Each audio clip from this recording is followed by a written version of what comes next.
Hey guys, have you recently adjusted the idle on your chainsaw and it's still spinning like this?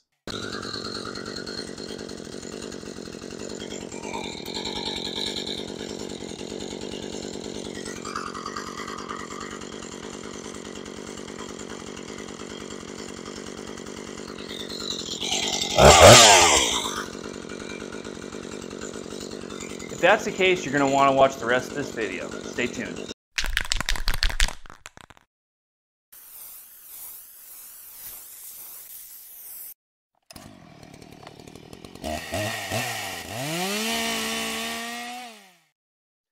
So what we're going to have here today is a Husqvarna 435. And again, as I pointed out in the beginning, this is assuming your saw has a properly adjusted idle speed screw right now. If you do not know what that means, that might want to be the first place you look. I'm going to post a video in my description to how to tune your idle. It's going to be on a ryobi pole saw, but basically the same principle applies to most power saws, tools, etc. If that does not apply to you and you're to the next stage, you've already tried that, go ahead and continue watching and hopefully we can get you fixed up here. Okay, so I've got this Husqvarna 435 on the bench now. I'm going to go ahead and remove the clutch cover. Go ahead and loosen the chain a little bit. So the first thing I'm going to go ahead and do here is just get this off of here, pull the clutch off, and clean it all up and see if there's a bunch of dirt in there that's causing this to catch at lower RPMs and spin. If that doesn't work, then I'm going to have to go ahead and replace the clutch, or maybe I'll start with the clutch springs. But for now, I'm going to get this off of here, see where we're going here. So that's your clutch springs. And this operates with centrifugal force, so as your RPMs get to a certain point, this opens up with the springs, catches the housing right here, the drum, the clutch drum, and then spins your chain because this has the sprocket on it that's attached to this, and that's how that works. So I'm just going to go ahead and get this off. Okay, so I don't have a clutch tool, but should just be able to go ahead and knock this thing right off of here. And in order to do that, right now if we were to try to do that with a pin or with a punch, it would just spin. And this thing has a direction on it that is supposed to come off. You can see it right up here, off, that way, clockwise. So to lock this up, we're going to go ahead, get access to the spark plug.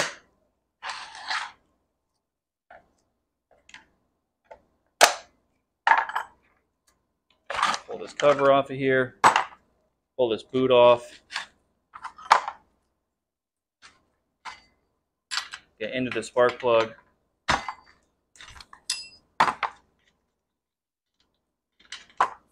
And then what I'm going to do is I'm going to pull on this until I see, well, actually I'll just do it over here. I'm going to turn this in the direction that I want, and I can see the piston coming up in there. Once I know that this piston inside of here, I'll do another video on this at some point in the future, but once I know that this piston is past, so there is a muffler port on here, if you will, in this engine block. Once I know that this piston is past that port, I'm going to go ahead and put this string in here. This is just a normal pull cord. I'm going to put that string down in there. Don't got to go crazy here. It doesn't take much. I'm okay to put the string in at this point. Continue to turn this, and it's going to go ahead and lock up on that string. The piston is pushing the string up against the top of the cylinder. So if you put the piston all the way down, jam that in there, and then come up with it, there is a risk that this string will go out of that muffler port. And you do not want that. If that happens, you might not be able to get it back out of there. You might have to completely take this apart. Just don't do it. So that's in there now.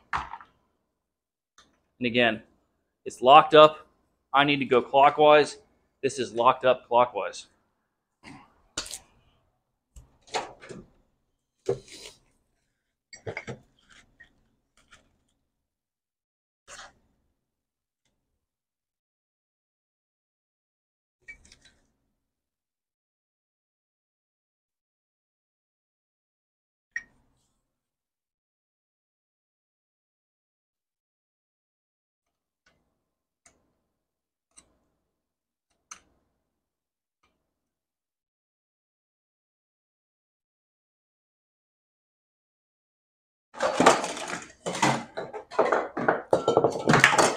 And what I'm going to do is come over here and take this punch right here, find a good surface, try to get a decent bite on it, and just try to knock this. Yeah, that's not the greatest right there.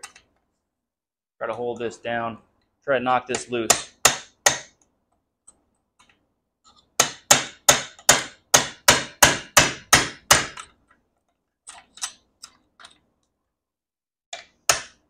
There it goes. So, no damage or anything on that.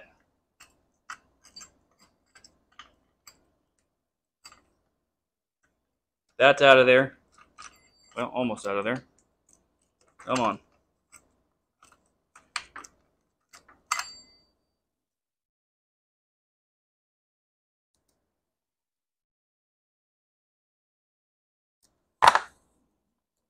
And honestly, it doesn't look as dirty as I was expecting. But either way, I'm going to go ahead and get in there with some WD-40. I'm just going to go ahead and brush this out a little bit. First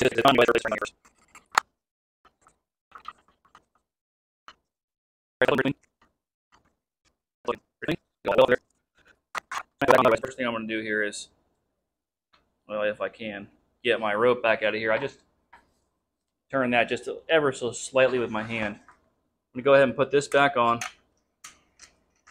the other way. Now it's going to be the opposite.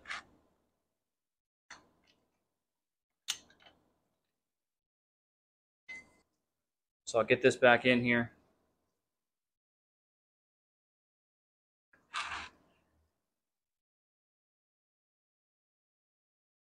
Again, doesn't take too much of it. There we go. It's going to be locked right there.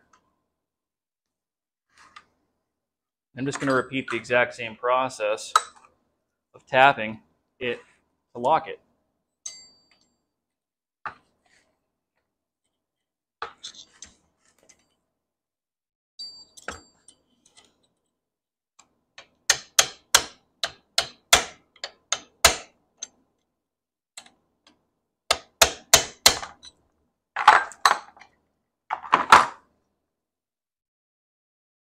There you go.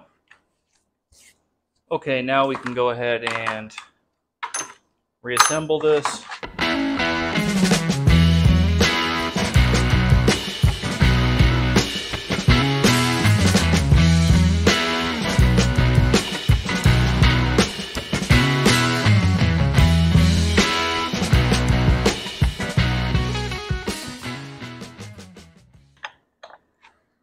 All right.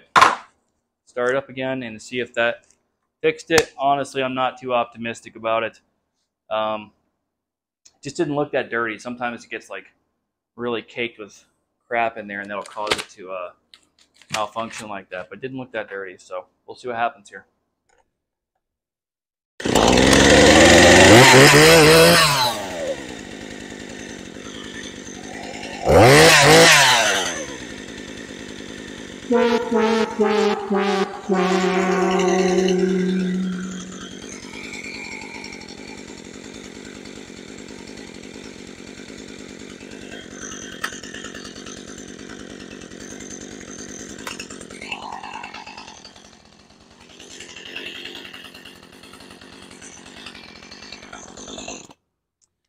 Well, bummer. That did not fix it, so I guess I'm going to go order some parts. And I'm going to see what the cost of the clutch springs versus the actual clutch are. Probably just go ahead and order the clutch springs and replace those and see if that fixes it. 3 days later. All right, so that didn't work out so well with cleaning it.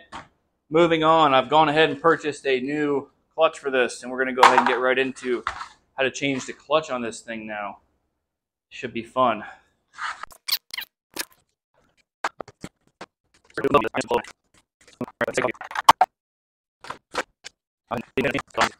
you take the side cover off these Husqvarnas, make sure your chain brake is not engaged.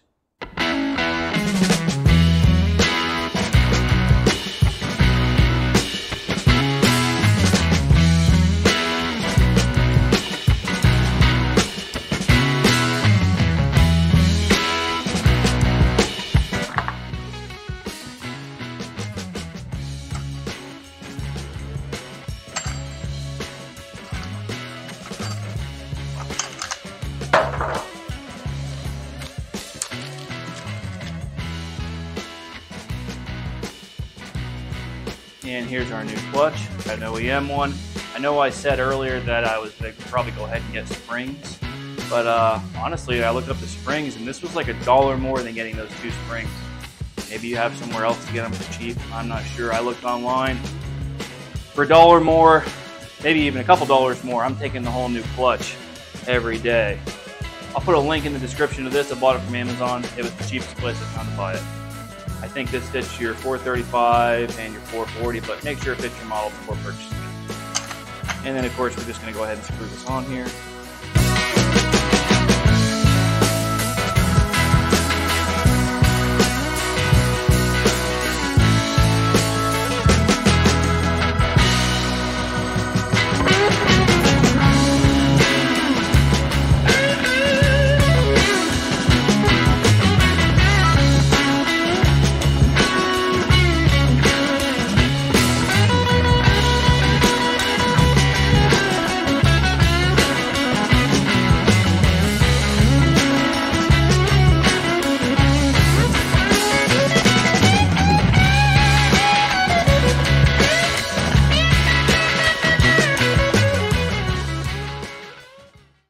Alright, I put some fuel on it.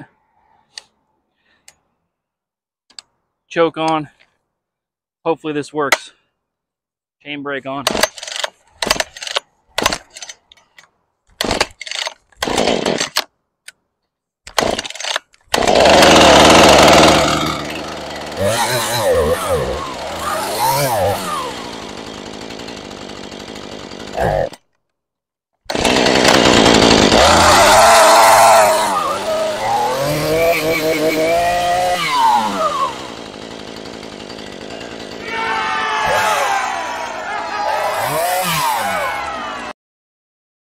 All right, and that's a wrap. That seemed to fix the problem.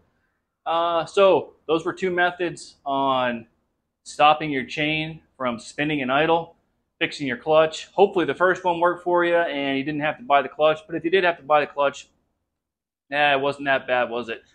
I'm sweating right now. It's like 90 degrees in Florida at the end of February/March right here.